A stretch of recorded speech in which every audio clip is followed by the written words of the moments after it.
לכן היו צריכים להוריד את הנשמה למרחקים עצומים ממקום קדוש, מקום מושלם,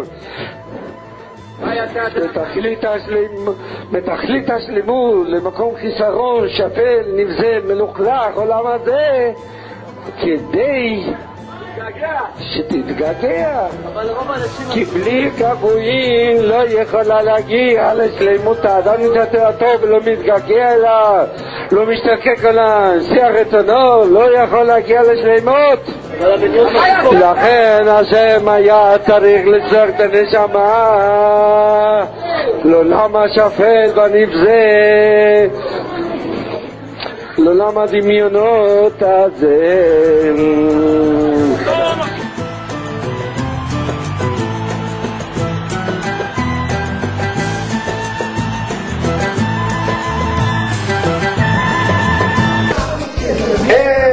אפשר לקשר שכרות ליהודי קדוש? מה ליהודי קדוש בשכרות? איפה יש קדושים? מה ליהדות עם שכרות? מה? איך אפשר לחייב יהודי להשתכר ולהשתכר הרבה? אלא להסביר קצת. איי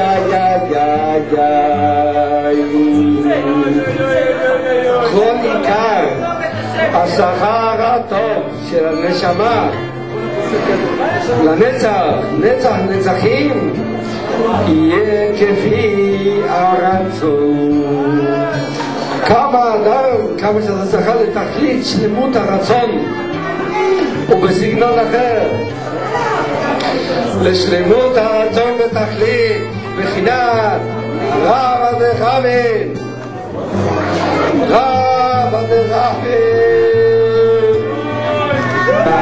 מגיע פורים, שזה הדלו ידם, והמוח לא יכול להשגיח על הרצונות, ואז המוח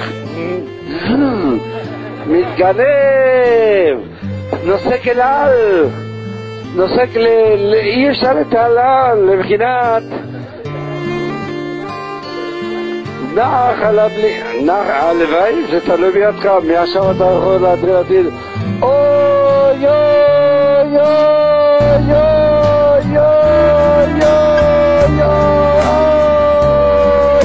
אוי ריבונו שלנו, רק עלינו, ריבונו שלנו, אוי, רוצה לעבור אותך, רוצה לראותך, רוצה לצונך, שזה האמת. כשאדם במצב כזה פורים, העניין של הרצון, חבר'ה, תתפסו בי, תאמינו לי, תתפסו בינה, אוי, להתחיל עם רצוינס. רבי, יש יער למטה? למטה יש יער. שמעתם? למטה יש יער, אדם למטה. לא, משוגעים, אתם שיכורים, לא תיכנסו לשופט של הרבי, שזה חד צדדי, שמעתי. היה אחד שקפץ מקומה בסיפור ההוא הידוע, בספטמבר, הוא 11 ספטמבר. יש אחד שקפץ מקומה 100, ויש אחד שקפץ מקומה 1. מי שקפץ מקומה 100 אמר אוי, בום. ומי שקפץ בקומה אחת אמר בום. אוי, אתה מבין, מי שנכנס לשופט זה אוי, בום. לא כדי רוצי יחמח שם השמלים, השמלים האלה, איי, מה גינה בקטם. את כל פנים זה העניין פורים, השם נתן מתנה שאפשר להגיע לכאלה רצונות, לכאלה כיסופים בלי המשגיח. להתקרב בשביל להתקרב, כולו קרבה, כולו קודש, כולו קודש, רצונות בלי גבול, נחלת בלי מצרים, נחלת בלי מצרים, רבא דרבי.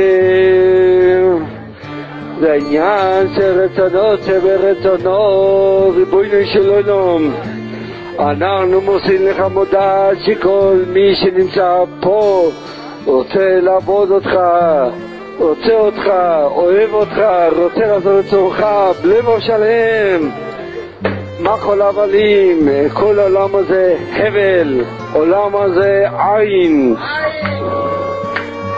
ועל ידי פורים ששיעור מן המנכ"ל להשיג את המושג הזה, אפשר להמשיך את הרשימו לכל השנה,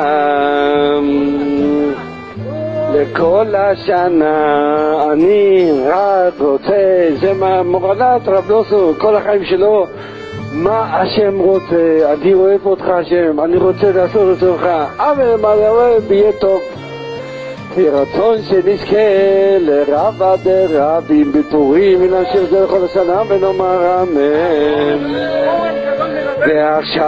ועכשיו תפילת מנחה, על אף שרוב הפוסקים סוברים שאסור, כוח דתרא עדיף, הכוח של הרב זה כוח דתרא. לא להיות בריסקר. על אף שרוב הפוסקים סוברים שאסור להתפלל אחרי שכרות, אנחנו אין לנו להתווכח איתם, הם צודקים ב100% בכל השנה חוץ מפורים. פורים, כמו שאנחנו שקוראים, יש לנו כאלה רצונות, כאלה רבא דרבים, שאף אחד לא יכול לעצור אותנו. זה התפילה המושלמת מכל השנה. בלמה אחי כל השנה? מה התפילה שלנו? משחקים? מה זה התפילה שלנו? התפילה שלנו, התפילה שפורים יש לה כאלה רצונות שאפשר אי אפשר לתאר. יהיה רצון שנזכה עכשיו לתפול מנחה בכוונה ונאמר אמן.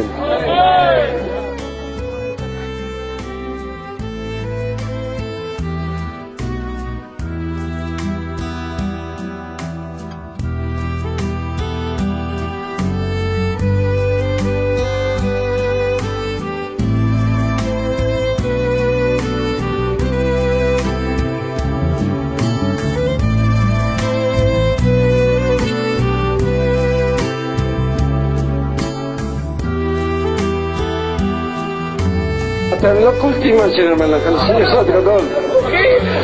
העניין של הרצון, המוח צריך להיות, אני רוצה להיות אצל השם, אני רוצה לעשות רצון השם.